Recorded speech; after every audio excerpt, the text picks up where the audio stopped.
تو یاد رکھنا ہمارا وضو نہیں ہوگا. ٹھیک ہے. اگر کسی کی داڑھی ہے, گھنی داڑھی ہے, تو اس کو اندر تک پانی پہنچانے کی کوئی ضرورت نہیں, وہ صرف اس طریقے سے خلال کر لے, اس کا وضو ہو جائے گا. نمبر 2 پر آتا ہے دونوں ہاتھوں کو دھونا. یعنی دونوں ہاتھ کہاں تک دھونے ہیں؟ دونوں ہاتھ دھونے ہمیں کوہنیوں سمیت. ہاتھ سے مراد ہے یہ باؤں, یہاں سے لے کر یہاں تک ہمیں دھونا فرض ہے. اگر ہم نے یہاں تک دھویا تو ہمارا وضو نہیں ہوگا. نمبر 3 پر آتا ہے سر کا مسح کرنا. سر کا مسح کرنا. سر کا مسح کیسے کرنا ہے؟ سر کا مسح ہوتا ہے آپ کا, پہلے تو ہمیں پانی لینا ہے اس طریقے سے, ایسے پہلے تو ایسے ہاتھوں اوپر پانی لینا ہے. پانی لینے کے بعد ایسے اپنی ٹوپی کو اٹھا کر ایسے لے کے جانا ہے بالوں تک کو, اور یوں کر کے ایسے یہاں تک لانا ہے. یہاں تک لانے کے بعد ان دونوں شہادتوں کی انگلیوں کو کانوں میں ڈالنا ہے.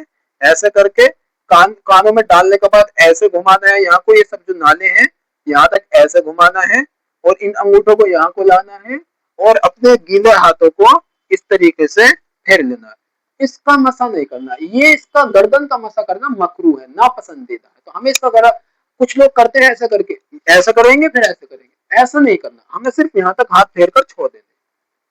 اگر کسی انسان نے, یہ تو سنت تھا پورا, اگر کسی انسان نے اپنے گیلے ہاتھ کو ایسے بھی کر لیا تو اس کا مسا ہو جائے گا, کیونکہ چوتھائی سر کا مسا کرنا ہے.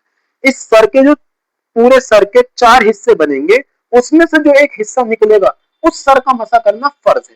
تو کسی نے بھی ایسا کر لیا تو اس کا مسا ہو جائے گا, لیکن سنت کے خلاف ہوگا.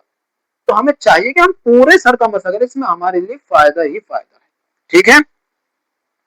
چوتھے نمبر پر آتا ہے دونوں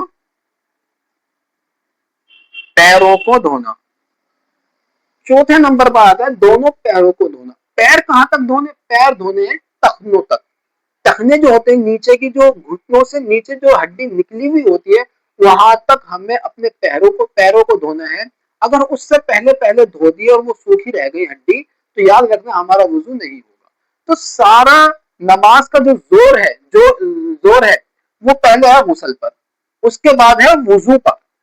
اگر غسل صحیح ہے تو آپ کا وضو صحیح ہے, اور جب وضو صحیح ہے تو آپ کی نماز صحیح ہو جائے گی. انشاءاللہ نماز کا طریقہ جو ہم آپ کو کل بتائیں گے. تو اس ویڈیو سے اگر آپ کو یہ مسئلہ مسائل اور یہ غسل اور فرائض وضو کے سمجھ میں آئے ہوں تو اس ویڈیو کو آگے شیئر کرنا. ہو سکتا ہے کہ کوئی مسلمان ان غسل کے فرائض میں یا وضو کے فرائض میں غلطی کرتا ہو, اور وہ اس ویڈیو سے آپ کے شیئر کرنے سے اس غلطی کو سدھار لے, تو اس کا ثواب بھی آپ کو ملے گا. تو اس ویڈیو کو شیئر کرنا, اور انشاءاللہ تبارک و تعالی اگلی ویڈیو میں ہم آپ کو نماز کا طریقہ سکھائیں گے. تو ہمارے چینل کو سبسکرائب کیجیے.